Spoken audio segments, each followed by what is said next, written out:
अगर आप GDS recruitment 2026 के लिए अप्लाई करने का सोच रहे हो, तो ये वीडियो आपके लिए बहुत ज़्यादा इम्पॉर्टेंट है।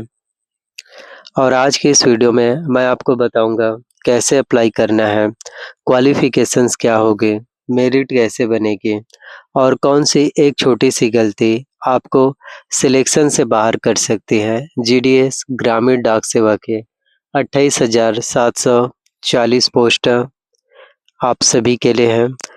इस वीडियो को एंड तक देखिए क्योंकि लास्ट पार्ट में मैं आपको वो बताऊंगा जो ज़्यादा लोग स्किप कर देते हैं और बाद में रिग्रेट करते हैं। Official update, apply, recruitment, selection procedure, हर एक जानकारियाँ। तो सबसे पहले सवाल, जीडीएस पोस्ट में रिक्रूटमेंट 2026 ऑफिशियली आई है या नहीं? सच ये है कि इंडिया पोस्ट अपनी हर रिक्रूटमेंट का नोटिफिकेशन सिर्फ ऑफिशियल पोर्टल के थ्रू रिलीज़ करता है और ये ऑफिशियल नोटिफिकेशन आप सभी के लिए ही आ चुकी है। तो आप सभी के लिए ही 28,740 पोस्ट हर एक स्टेट में अलग-अलग वैकेंसी, अलग-अलग पोस्ट की संख्या है और कट ऑफ भी अलग बनने वाली है। तो किस तरह से होगा, क्या होगा, ऑफिशियली क्लैरिटी, अवेयरनेस और हर एक जानकारियाँ आपको मिलने वाली हैं। अब बात करते हैं हम क्वालिफ़िकेशंस के। इंडिया पोस्ट के जीडीएस के लिए जो है मिनिमम क्वालिफ़िकेशंस होती हैं 10th पास। यदि आप 10वीं पास हैं, आप आवेदन कर सकते हैं। जीडीएस पोस्ट के लिए ऐसा बिल्कुल नहीं है कि 12वीं पास या फिर ग्रेजुएशंस पास होना ज़रूरी है, इसमें ऐसी कोई भी बात नहीं है और ना ही आपको ग्रेजुएशंस का और ना ही 12th के परसेंट का कोई भी बेनिफिट मिलने। सिर्फ 10वीं के परसेंटेज के हिसाब से आपके मेरिट लिस्ट, मेरिट बेस जो है बनने वाले हैं। लेकिन सिर्फ पास होना काफ़ी नहीं होता, आपके मार्क्स, सब्जेक्ट कॉम्बिनेशन और कभी-कभी लोकल लैंग्वेज रिक्वायरमेंट होते हैं। इसके बेस पर भी मेरिट लिस्ट आपके बनते हैं। इस वजह से 2 अलग कैंडिडेट सेम मार्क्स होने के बाद भी अलग-अलग मेरिट में आ सकते हैं। Eligibility criteria, educations qualifications, government job जो आप सभी के लिए आ चुके हैं नए पोस्ट। अब हम बात करते हैं एज लिमिट प्लस रिलैक्सेशंस। तो एज लिमिट एक ऐसा सेक्शन है जहां सबसे ज़्यादा कन्फ्यूज़न होता है। जनरल कैटेगरी के लिए मिनिमम और मैक्सिमम एज लिमिट फिक्स होती है, जबकि रिजर्व कैटेगरीज को गवर्नमेंट रूल्स के अकॉर्डिंग रिलैक्सेशंस मिलते हैं। लेकिन प्रॉब्लम ये है कि लोग सिर्फ मैक्सिमम एज देखते हैं, कट ऑफ डेट इग्नोर कर देते हैं और यही गलती उनका फॉर्म इनवैलिड कर देती है। इसके बाद मैं आपको बताऊंगा मेरिट कैलकुलेशन, इसलिए वीडियो स्किप मत करना। अब हम बात करते हैं selection process plus merit calculations. Selection process, India post के कई रिक्रूटमेंट में रिटन एग्ज़ाम्स नहीं होते। सिलेक्शंस मेरिट बेस पर आपके लिए होती हैं, बल्कि मार्क्स के कैलकुलेशन फार्मूला। यही वजह है कि 85% मार्क्स वाला सिलेक्ट हो जाता है और 88% वाला वेटिंग लिस्ट में चला जाता है।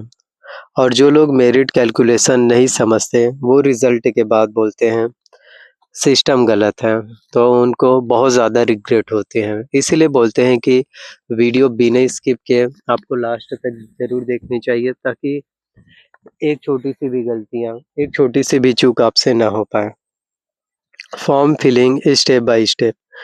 फॉर्म भरते वक्त 90% कैंडिडेट्स एक ही गलती करते हैं, हँसते-हँसते फॉर्म भर देते हैं और name, spelling, date of birth, format, category, selections और फ़ोटो सिग्नेचर, इनमें से किसी भी चीज़ गलती हुई तो आपका फॉर्म बिना बताए रिजेक्ट हो सकता है। इसलिए मैं आपको हमेशा बोलता हूँ, फॉर्म भरना एग्ज़ाम से कम नहीं।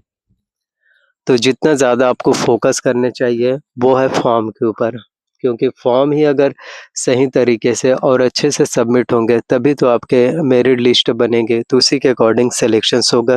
क्योंकि इसमें तो एग्ज़ाम तो होने वाला नहीं है, ना ही इंटरव्यू होंगे, ना ही रिटन एग्ज़ाम्स। आपके 10th के मार्क शीट के हिसाब से मेरिट लिस्ट आपके बनने वाले हैं, तो गलतियाँ तो आपको नहीं करनी है। और कॉमन मिस्टेक्स क्या हैं? अब मैं आपको बताऊँगा वो गलतियाँ जो लोग रिपीट करते हैं और बाद में सिर्फ़ कमेंट सेक्शन में लिखते हैं कि सर प्लीज़ हेल्प, गलत फॉर्म भर लिए, प्रिंट आउट हमने नहीं निकाले हैं, या जो हमने आवेदन फॉर्म भरे हैं, आप डॉक्यूमेंट वेरिफ़िकेशंस में जाने हैं तो क्या करने होंगे। अगर आप इस रिक्रूटमेंट के लिए सीरियस हो तो इस वीडियो को सिर्फ़ देखो मत, समझो। और अगर आप चाहते हो कि जैसे ही ऑफ़िशियल नोटिफ़िकेशन आए हैं, 31 जनवरी से आवेदन करना शुरू हो चुके हैं। जो आवेदन करने की लास्ट डेट है वो है 14 फरवरी 2026 और 16 फरवरी तक आप जो है करेक्शंस करा सकते हैं। अगर आप लोगों ने कोई भी गलतियाँ की हैं, कोई भी मिस्टेक किए हैं तो आपको करेक्शंस के लिए मौके हैं जो मिल पाएँगे। तो आप सभी के लिए ऑफ़िशियल अपडेट है, government job eligibility criteria, selection process, merit list, apply online. और ये वीडियोस एजुकेशनल पर्पस के लिए आप सभी के लिए बनाए जा रहे हैं। अब हम पार्ट 2 में आपको समझाते हैं और भी जानकारियाँ। अगर आपने पार्ट 1 देखा है तो आप ऑलरेडी 70% लोगों से आगे हो, लेकिन आज के आगे के पार्ट में मैं आपको वो चीज़ें बताऊँगा जो ऑफ़िशियल नोटिफ़िकेशन में लिखी होती हैं, लेकिन 90% लोग जो है पढ़ते ही नहीं, और यही वजह है कि फॉर्म सही से भरने के बाद भी सिलेक्शंस रुक जाता है। तो इस वीडियो को एंड तक आपको देखना है ताकि पूरी जानकारियाँ जो है क्लियर हो जाए, कब अप्लाई करना है, कब वेट करना है और कौन-सी एक गलती आपको परमानेंटली डिस्क्वालीफाई कर सकती है। ऑफ़िशियल नोटिफ़िकेशन, सिलेक्शंस और अप्लाई आपको कैसे करने हैं और वो भी अच्छे से।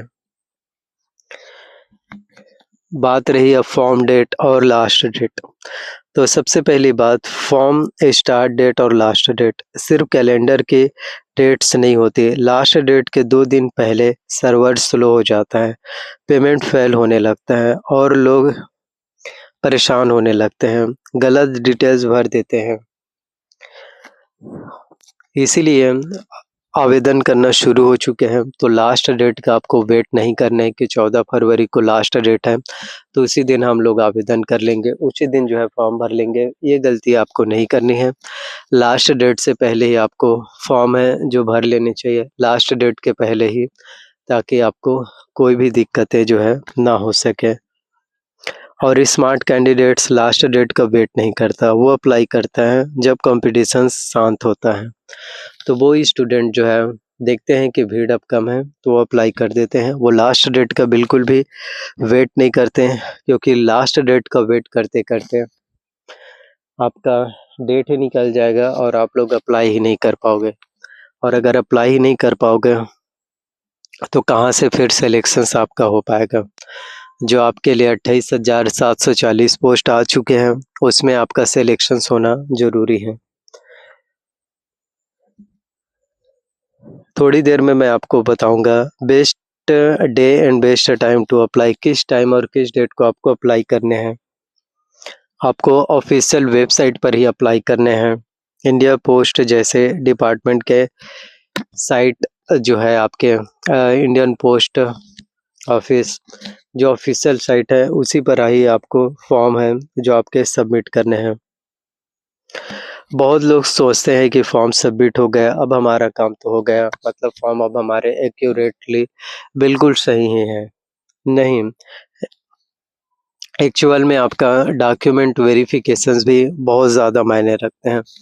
अगर आपके पास सही डॉक्यूमेंट्स नहीं होंगे, तो आप सभी को जो है फिर काफ़ी ज़्यादा परेशानियाँ होती हैं। देखो, अगर मान लिया जाए आपके सिलेक्शंस हो जाए, आपके मेरिट बन जाए अच्छे से, लेकिन डॉक्यूमेंट वेरिफ़िकेशन में आपके पास अगर वो सभी डॉक्यूमेंट्स नहीं होंगे और एक भी डॉक्यूमेंट्स में नहीं होने की वजह से आपको डिस्क्वालीफाई कर दिए जाएंगे और जो स्टूडेंट्स वेटिंग लिस्ट में होंगे उन स्टूडेंट्स को अपीयर कर दिए जाएंगे। उस स्टूडेंट का सिलेक्शंस आपके जगह पहले ही हो जाएगा, इसलिए कोई गलती नहीं करनी है। जहाँ तक बात रही कट ऑफ मार्क्स से कितना जाने वाले हैं, तो जनरल कैटेगरी वाले स्टूडेंट्स का वही 97 से 98 भी जा सकते हैं, ओबीसी कैटेगरी का 92 से 94 और एससी कैटेगरी वाले स्टूडेंट्स के 88 टू 89 और एसटी कैटेगरी वाले स्टूडेंट्स का भी 81 से 82। तो कट ऑफ की अगर हम बात करें तो कट ऑफ का लेवल जो है बहुत ज़्यादा हाई जो है होने वाले हैं। और अगर आपका name, marksheet, date of birth और कैटेगरी सर्टिफिकेट एक दूसरे से मैच नहीं किया तो मेरिट के बाद भी रिजेक्शन हो सकता है। तो सभी चीज़ें आपके मैच होने चाहिए। जो आपके 10वीं के मार्कशीट है उसी के हिसाब से सभी चीज़ें फिल होने चाहिए, उसी के हिसाब से जो है सभी चीज़ें होने चाहिए। क्योंकि अगर अलग-अलग रहे तो एक छोटी-सी कॉमन गलतियाँ, एक छोटी-सी कॉमन मिस्टेक और आपको डिस्क्वालीफाई कर दिए जाएंगे। इसलिए नेक्स्ट सेक्शंस बहुत ज़्यादा इम्पोर्टेंट होने वाले हैं। मेरिट लिस्ट आने के बाद लोग सोच लेते हैं सिलेक्शंस पक्का हो गया, लेकिन ट्रूथ ये है कि मेरिट लिस्ट सिर्फ फर्स्ट फिल्टर होती हैं। फाइनल सिलेक्शन तब होता है जब आप सब कुछ अच्छे से सबमिट करते हैं और जो लोग ओवर कॉन्फिडेंस में डॉक्यूमेंट्स कैजुअली देते हैं वही लोग बाद में बोलते हैं सिर्फ मेरा नाम नहीं आया अच्छे परसेंटेज होने के बावजूद कट ऑफ हाई चला गया। तो कट ऑफ हाई के प्रॉब्लम्स नहीं है, आपके फॉर्म के प्रॉब्लम है जो आप लोगों ने अच्छे से सबमिट नहीं किया या सबमिट किए हैं लेकिन डीवीसी डॉक्यूमेंट वेरिफिकेशन सही नहीं होने की वजह से। तो merit list of final selections verification process ये सबसे ज़्यादा ज़रूरी है। ये आप में से हर किसी के लिए ही बहुत ज़्यादा महत्वपूर्ण है। अब है print out plus form lock, जो मिस्टेक करते हैं प्रिंट आउट ना लेना। देखिए प्रिंट आउट लेंगे जो आप फॉर्म भरे हैं जीडीएस के लिए, ग्रामीण डाक सेवा के लिए, तो यही चीज़ें आपके लिए काम देगा। जब आप लोग फॉर्म भरोगे और उसके बाद जब आपका मेरिट लिस्ट में नाम आ जाएगा तो दिखाने के लिए आपके पास होने चाहिए कि आपने फॉर्म भरे थे जीडीएस के लिए। तो प्रिंट आउट आपको लेना है। फॉर्म सबमिट होने के बाद अगर आपके पास एप्लीकेशन नंबर, पेमेंट प्रूफ और प्रिंट आउट नहीं है तो आपका कोई आधार नहीं बनता कि आपका सिलेक्शन हो पाए। तो ये चीज़ें होना मैंडेटरी है। गवर्नमेंट सिस्टम में जो रिकॉर्ड आपके पास होता है वही आपका प्रूफ होता है।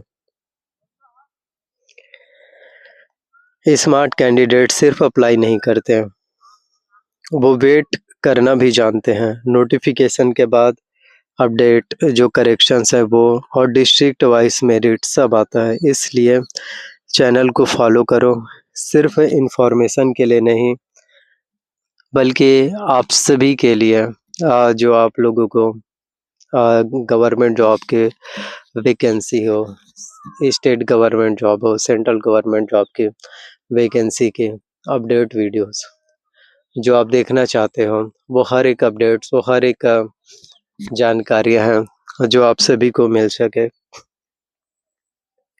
मैं यही बोलूँगा कि हर कोई सेलेक्ट होगा, लेकिन मैं ज़रूर बोलूँगा जो सही तरीके से अप्लाई करेगा उसके चांसेस सबसे ज़्यादा होगा। और कट ऑफ की बात करें तो कट ऑफ जो है इस बार आप सभी के लिए जीडीएस का बहुत ज़्यादा हाई जाने वाला है। हर एक का स्टेट का, हर एक डिस्ट्रिक्ट के हिसाब से, हर एक जोन के हिसाब से अलग-अलग कट ऑफ जो है हो पाएंगे, जिसमें सबसे ज़्यादा हाई कट ऑफ जनरल, फिर उसके बाद ओबीसी, फिर एससी और लास्ट में एसटी कैटेगरी वाले स्टूडेंट। तो 10वीं के आपके परसेंटेज ही तय करेंगे, 10वीं के आपके मार्क्स ही तय करेंगे कि आपके सिलेक्शंस हो पाएगा या फिर नहीं होगा। आपका एंट्रेंस एग्ज़ाम्स क्वालिफ़ाई होगा या फिर नहीं होगा। 10वीं के परसेंटेज 10वीं के मार्क्स के अकॉर्डिंग ही आपके सभी चीज़ें जो है होने वाले हैं। गवर्नमेंट जॉब सिर्फ लक से नहीं, डिसिप्लिन से मिलती हैं, कंसिस्टेंसी से मिलती हैं और जीडीएस पोस्टमैन ग्रामीण डाक सेवा में मेरिट लिस्ट से मिलती हैं। तो जो भी स्टूडेंट है, जिनका सबसे ज़्यादा परसेंटेज है, जो भी कैंडिडेट्स हैं, जिनका सबसे ज़्यादा परसेंटेज है 10वीं में, उन्हीं का सिलेक्शंस हो पाएँगे। उन्हीं स्टूडेंट्स के सबसे ज़्यादा चांस जो है बनने वाले हैं सिलेक्शंस के लिए। अब मैं आपको फॉर्म फिलिंग के बारे में बताना चाहता हूँ। ऑफिशियल वेबसाइट, अप्लाई ऑनलाइन आपको अच्छे से करना है, document verification, final selections, merit based government job और एजुकेशनल पर्पस के लिए वीडियोस हैं। तो अप्लाई करें या वेट करें। अगर आप जीडीएस पोस्टमैन रिक्रूटमेंट 2026 के लिए अप्लाई करना चाहते हो, तो आज के वीडियो के बाद आपके पास सिर्फ 2 ऑप्शंस रहेंगे, या तो कॉन्फिडेंट अप्लाई या फिर स्मार्ट वेट, स्मार्ट तरीके से। लेकिन बिना समझे अप्लाई करना सबसे महंगा डिसीजन होगा। इस वीडियो में मैं आपको बताऊंगा, कोई डेट या एक्साइटमेंट नहीं दूंगा, बल्कि डिसीजन क्लैरिटी दूंगा जो आपके सिलेक्शन चांसेस को प्रोटेक्ट करे और सही गाइडेंस आपको मिल पाए। सही जानकारी होना बहुत ज़्यादा ज़रूरी है। बहुत से स्टूडेंट्स देखे हैं जो बहुत ज़्यादा जल्दबाजी करते हैं, जल्दी में आवेदन कर देते हैं, जल्दी में फॉर्म भर देते हैं और यही उनकी सबसे बड़ी गलतियां होती हैं। आपको जल्दी आवेदन नहीं करने हैं, जल्दबाजी बिल्कुल भी नहीं दिखाने हैं। ऑफिशियल अपडेट, अप्लाई और वेट, गवर्नमेंट जॉब गाइडेंस बहुत ज़्यादा ज़रूरी है। Why most candidates fail. Government job के फॉर्म लोग इसलिए रिजेक्ट नहीं होते क्योंकि वो कम पढ़े लिखे होते हैं, बल्कि इसलिए होते हैं क्योंकि वो जल्दी डिसीजन ले लेते हैं और बिना देखे फॉर्म भर देते हैं। और कई बार होते हैं कि उनके नाम में स्पेलिंग में मिस्टेक हो गए, डेट ऑफ बर्थ में मिस्टेक हो गए, या 10वीं के जो उनके अंक सूची है, मार्कशीट है, उसके अकॉर्डिंग उन्होंने अपने नाम को सही तरीके से नहीं फिल किया। तो एक छोटी गलतियाँ, एक छोटी कॉमन मिस्टेक, एक छोटी कॉमन प्रॉब्लम्स, जिसके वजह से आपके सिलेक्शंस हैं जो नहीं हो पाते हैं। तो सच बताऊं तो आप सभी के लिए ऑफिशियल नोटिफिकेशन को कौन पढ़े, तो सबके लिए नहीं होता, वो सिर्फ उन लोगों के लिए होता है जो लाइन के बीच का मतलब समझना जानते हैं। क्वालिफिकेशंस लिखी होती है लेकिन उसके नीचे कंडीशंस होती हैं, एज लिमिट होती हैं लेकिन कट ऑफ डेट अलग होती है। और जो सिर्फ स्टूडेंट ऐसे लगता है कि बस 10वीं पास है, आवेदन कर देंगे, फॉर्म भर देंगे और सोचेंगे कि हमारा सिलेक्शंस हो पाए, जीडीएस में हमने तो अप्लाई किए हैं, ठीक ठाक परसेंटेज भी हैं, सिलेक्शंस हो जाएगा। तो यूं ही नहीं होता, हर एक चीज़ों को बारीकी से एनालिसिस करना होता है, हर एक चीज़ों को बारीकी से देखने होते हैं, अच्छे से पढ़ने होते हैं। क्योंकि जितने अच्छे से आप लोग आवेदन करेंगे, जितने अच्छे से आप लोग फॉर्म भरेंगे, तभी तो आप लोगों का फॉर्म जो है सबमिट होगा। तो हर चीज़ें आपके लिए बहुत ज़्यादा मायने रखते हैं, हर एक चीज़ें डिपेंड करता है। जितना ज़्यादा आप अच्छे से आवेदन करेंगे, फॉर्म भरेंगे, उतने ही आप सभी के लिए बेहतर होगा। तो क्वालिफ़िकेशन होना और सिलेक्शंस के लायक होना दोनों अलग चीज़ें हैं।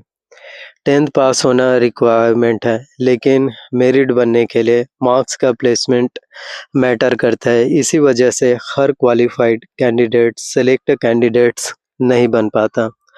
ये बिल्कुल ज़रूरी नहीं है कि जो स्टूडेंट जिनके हाईएस्ट परसेंटेज है या हाईएस्ट मार्क्स हैं, उन्हीं स्टूडेंट का सिलेक्शंस हो पाए।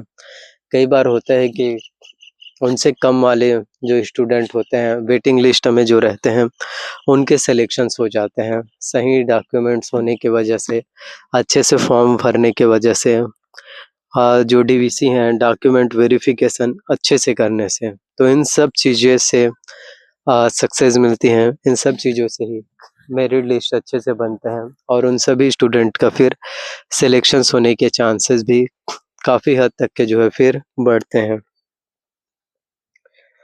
तो मेरिट सिस्टम सिर्फ़ मार्क्स की लिस्ट नहीं होती है, जिसमें रैंकिंग, कैटेगरी मेरिट आपका तभी बनेगा जब आपके परसेंटेज हाई रहेंगे। काफ़ी स्टूडेंट हैं जो 55, 60, 65, 70 वाले होंगे। उन सभी स्टूडेंट्स के सिलेक्शंस होने के चांसेस, एग्ज़ाम्स क्वालीफाई होने की जो पॉसिबिलिटी है, वो काफ़ी ज़्यादा कम है। और उन्हीं स्टूडेंट्स का सिलेक्शंस होने के चांसेस बहुत ज़्यादा हाई हैं जिनके 80%, 85, 90, 95% या 97 है, तो उनका चांसेस सबसे ज़्यादा होने वाले हैं।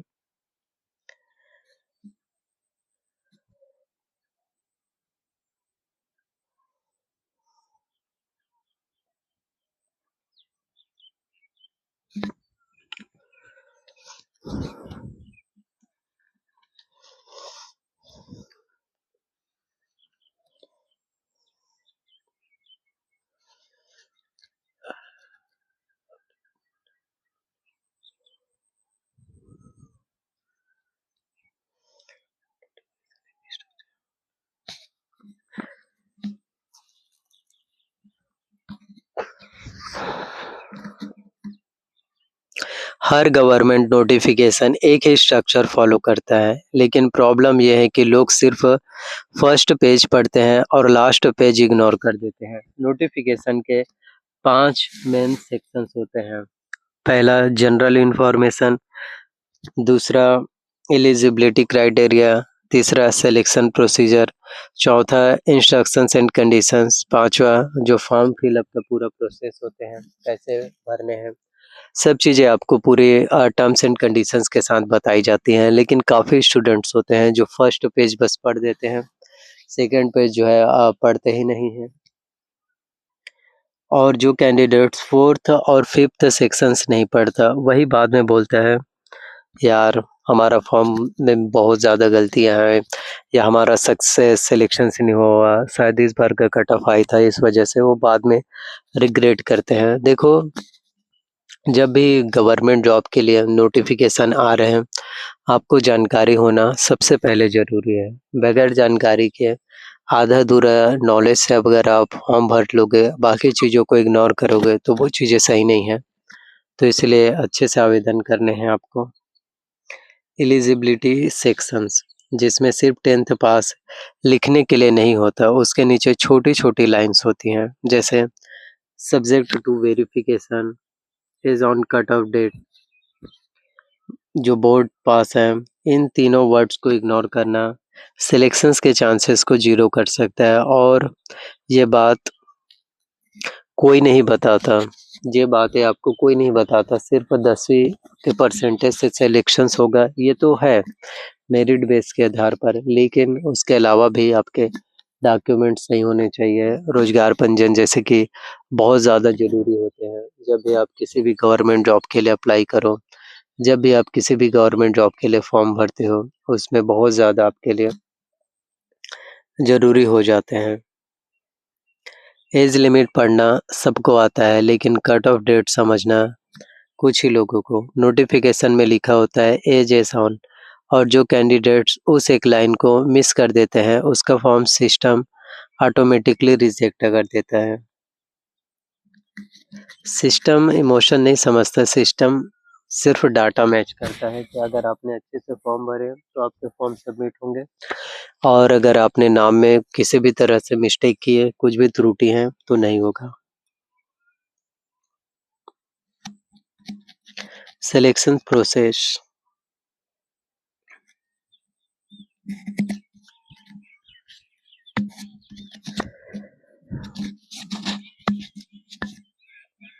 तो उन सभी स्टूडेंट्स के लिए कहना चाहते हैं जो सरकारी नौकरी पाना चाहते हैं, गवर्नमेंट जॉब पाना चाहते हैं, जिनके पास अभी इस वक्त कोई भी गवर्नमेंट जॉब नहीं है, उन स्टूडेंट्स के पास अभी किसी भी तरह से कोई भी गवर्नमेंट जॉब, कोई भी सरकारी नौकरी नहीं है, और जो बिना एग्ज़ाम्स के नौकरी पाना चाहते हैं, जॉब पाना चाहते हैं, तो उन सभी स्टूडेंट्स के लिए ही ये सबसे बड़ा मौका है। उनमें से हर एक स्टूडेंट्स के लिए ये सबसे बड़ा मौका ये सबसे बड़ी गोल्डन अपॉर्च्युनिटीज़ है, जो मुझे नहीं लगता कि इससे बड़ी गोल्डन अपॉर्च्युनिटीज़ या इससे बड़ा मौका आपको कभी भी देखने को मिल पाए, जो इस टाइम आप लोगों को देखने को मिल पाएँगे। तो हर एक स्टूडेंट्स के लिए सीधी भर्ती है, सिर्फ़ 10वीं पास। इसमें तो कोई क्राइटेरिया भी नहीं है कि 12वीं होना ज़रूरी या ग्रेजुएशन नहीं। 10वीं पास मतलब आपको मौके दिए जा रहे हैं, वो भी बिना पेपर के। यहाँ तक इंटरव्यू भी नहीं होंगे। तो सीधी भर्ती अगर आप सभी के लिए आ चुके हैं, तो ये हर एक स्टूडेंट्स के लिए बहुत ही अच्छा मौका है। आप में से हर एक स्टूडेंट्स के पास सबसे अच्छा मौका, सबसे अच्छा सुनहरा अवसर है, जो आपको मिल पा रहा है। तो मैं यही कहना चाहता हूँ कि आप में से कोई भी स्टूडेंट इस सुनहरे मौके को जाने मत दीजिए। जितना ज़्यादा हो सके अच्छे से तैयारियाँ करो, अच्छे से मेहनत करो, क्योंकि मेहनत से ही गवर्नमेंट जॉब, मेहनत से ही कॉम्पिटिशन्स एग्ज़ाम है, वो फिर क्वालीफ़ाई हो पाएगा। मेहनत नहीं करोगे, तो किसी भी तरह से कोई भी गवर्नमेंट जॉब, कोई भी कॉम्पिटिशन्स एग्ज़ाम्स है, जो फिर क्वालीफ़ाई नहीं होने वाला। तो इसलिए एक-एक चीज़ें मायने रखते हैं। इसलिए आप में से हर किसी के लिए एक-एक चीज़ें हैं, जो सबसे ज़्यादा ज़रूरी आप लोगों के लिए होने वाले हैं। Selections will be based on merit, लेकिन मेरिट का मतलब सिर्फ़ मार्क्स नहीं होता। मार्क्स का मतलब होता है marks plus category plus rule plus conditions, और जो कैंडिडेट सिर्फ़ मार्क्स देखकर अप्लाई करता है, उसे बाद में सरप्राइज़ मिलता है कि ये क्या हो गया। सिलेक्शन प्रोसेस मेरिट लिस्ट है, गवर्नमेंट जॉब विदाउट एग्ज़ाम्स। तो गवर्नमेंट जॉब विदाउट एग्ज़ाम्स का सबसे अच्छा एग्ज़ाम्पल है जीडीएस, ग्रामीण डाक सेवा का पोस्ट, जो पूरे देश भर में आपके लिए आ चुके हैं। इंडिया लेवल के वैकेंसी हैं, और हर एक स्टेट में अलग-अलग पोस्ट है, अलग-अलग वैकेंसी हैं। तो इसलिए कहना चाहते हैं कि आप सभी को अच्छे से तैयारी करना चाहिए, अच्छे से मेहनत करनी चाहिए, अच्छे से प्रिपरेशंस हैं, जो करते रहना चाहिए। क्योंकि जितना ज़्यादा और अच्छे से आप लोग प्रिपरेशंस करेंगे, जितना ज़्यादा और अच्छे से आप तैयारियाँ करेंगे, उसी के अकॉर्डिंग आपके सिलेक्शंस होने के जो चांस हैं, वो भी बढ़ पाएँगे। तो कॉन्फिडेंस रखिए, आपके अच्छे परसेंटेज हैं, तो सिलेक्शन ज़रूर होगा। अब कट ऑफ कितना जाएगा, ये तो आने वाले डेट में देखने को मिल पाएगा, लेकिन एक्सपेक्टेड हम बात करें थोड़ी-सी उम्मीदें लगा कर के, तो जनरल कैटेगरी वाले स्टूडेंट्स का 97 परसेंटेज में, ओबीसी कैटेगरी वाले स्टूडेंट्स का 92, एससी कैटेगरी वाले स्टूडेंट्स के 88 और एसटी कैटेगरी वाले स्टूडेंट्स के 82। इतने परसेंटेज यदि आपके मार्क्स आ रहे हैं, इतने परसेंटेज यदि आपके नंबर आ रहे हैं, तो आपके चांस बनते हैं कि सिलेक्शंस हो पाएँ, और शायद इतने में आपके सिलेक्शंस भी देखने को मिले। तो ये तो देखने वाली बात रहेगी। तो कोई भी गलतियाँ आपको नहीं करनी है, किसी भी तरह से फॉर्म में या किसी भी तरह से किसी भी चीज़ों में कोई भी गलतियाँ या कोई भी त्रुटियाँ नहीं करनी है। क्योंकि एक कॉमन मिस्टेक, एक छोटी-सी गलतियाँ, एक छोटी-सी त्रुटि, और आपका फॉर्म जो है रिजेक्ट हो जाएँगे। तो इसलिए हर एक चीज़ें मायने रखते हैं आपके लिए। इसलिए हर एक चीज़ें आप सभी के लिए ही सबसे ज़्यादा ज़रूरी हैं, और फ़ोटो, सिग्नेचर ये भी सही होने चाहिए, फ़ोटो ब्लर नहीं होने चाहिए, डेट ऑफ बर्थ बिल्कुल सही होने चाहिए। तो जीडीएस का पोस्ट बहुत अच्छा है।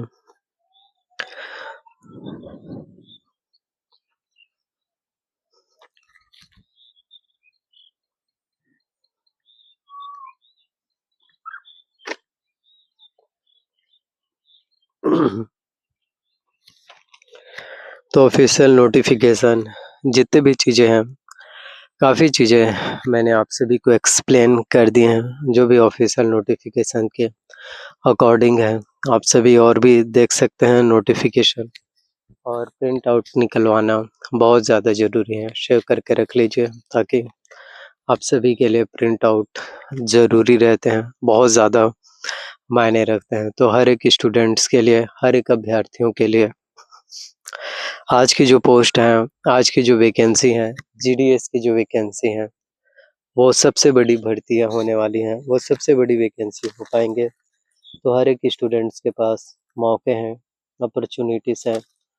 तो बिना टाइम गँवाए आप फॉर्म भर सकते हैं। 14 फरवरी लास्ट डेट है, तो इस डेट तक आवेदन कीजिए। और 10वीं पास वाले स्टूडेंट्स के लिए ही मौके हैं। इसमें 12वीं पास या ग्रेजुएशंस कोई ज़रूरी नहीं है, कंपल्सरी नहीं है।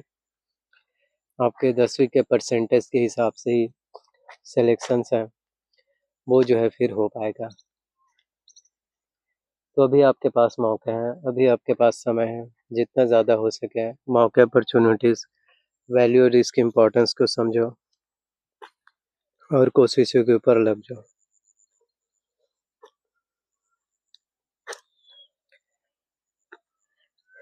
तो जिन्होंने अप्लाई कर लिया है बहुत बड़ी बात है, अच्छी बात है। या जिन्होंने अभी तक के अगर अप्लाई नहीं किए हैं, जिन्होंने अभी तक के अगर फॉर्म नहीं भरे हैं, उन सभी से भी कहना चाहते हैं कि अच्छे से आवेदन करो, अच्छे से अप्लाई करो, क्योंकि फॉर्म भरना ही सबसे बड़ी चीज़ है। जितना अच्छे से आवेदन होगा, फॉर्म होगा, और कोई भी गलतियाँ या कोई भी त्रुटि है वो नहीं होनी चाहिए, क्योंकि एक एक छोटी छोटी गलतियाँ, एक एक छोटी छोटी मिस्टेक, और यही बाद में बड़ी प्रॉब्लम्स होती हैं। और डॉक्यूमेंट वेरिफिकेशन, जब आपके अगर सिलेक्शंस हो जाए, मेरिट बेस पर अगर आपके नाम आ जाए, तो उसके बाद डॉक्यूमेंट वेरिफिकेशंस ये भी सबसे ज़्यादा ज़रूरी होंगे। ये भी आप सभी के लिए महत्वपूर्ण होने वाले हैं। तो एक एक चीज़ें, एक एक नोटिफिकेशन, एक एक अपडेट को जानना आप सभी के लिए ज़रूरी होने वाले हैं।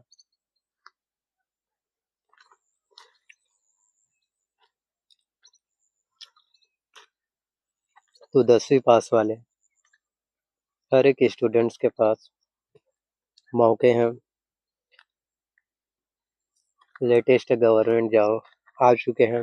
31 जनवरी से आवेदन भी शुरू हो चुके हैं, जो 14 फरवरी तक आवेदन चलने वाले हैं। तो इस डेट तक जो है आवेदन कर सकते हैं।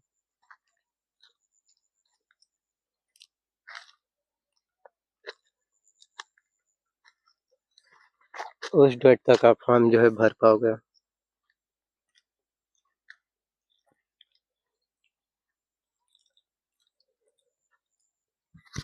सो वीडियोस अगर आप सभी को पसंद आए हो, अच्छे लगे हो, तो वीडियोस को लाइक करना है। चैनल पर नए आए हो तो चैनल को आपको सब्सक्राइब कर लेना है। साथ में बेल नोटिफिकेशंस को ऑन करके रख लेना है, और ज़्यादा से ज़्यादा लोगों तक वीडियोस को पहुंचाना है। जी हाँ, जितना ज़्यादा आप लोगों तक पहुंचाएंगे वीडियोस को, उतने ही ज़्यादा से ज़्यादा सभी लोगों तक के वीडियोस, अपडेट, जानकारियां हैं, वो भी मिलना शुरू हो पाएंगे। तो मैं आप लोगों से यही कहना चाहता हूँ कि हर किसी तक वीडियोस पहुँचाइए, हर किसी तक अपडेट शेयर कीजिए, ताकि एक एक अपडेट, एक एक जानकारियाँ, एक एक डिटेल्स, नॉलेज आप सभी तक के मिलना फिर जो है शुरू हो सके। और बेल नोटिफिकेशंस को ऑन करके ज़रूर रख लेना, ताकि जब भी मैं वीडियोस अपलोड करूं आपको मिल सके। तो इसी तरह से नए नए गवर्नमेंट जॉब हर विभाग में आप सभी के लिए post, latest government job, syllabus, cut off marks, apply कैसे करना है, हर एक जानकारियाँ आपको इस एक ही चैनल्स पर, Rahul learn information YouTube channel पर देखने को मिलने वाले हैं। थैंक यू आप सभी को, और सब्सक्राइब ज़रूर कीजिए, GDS के लिए अप्लाई कीजिए।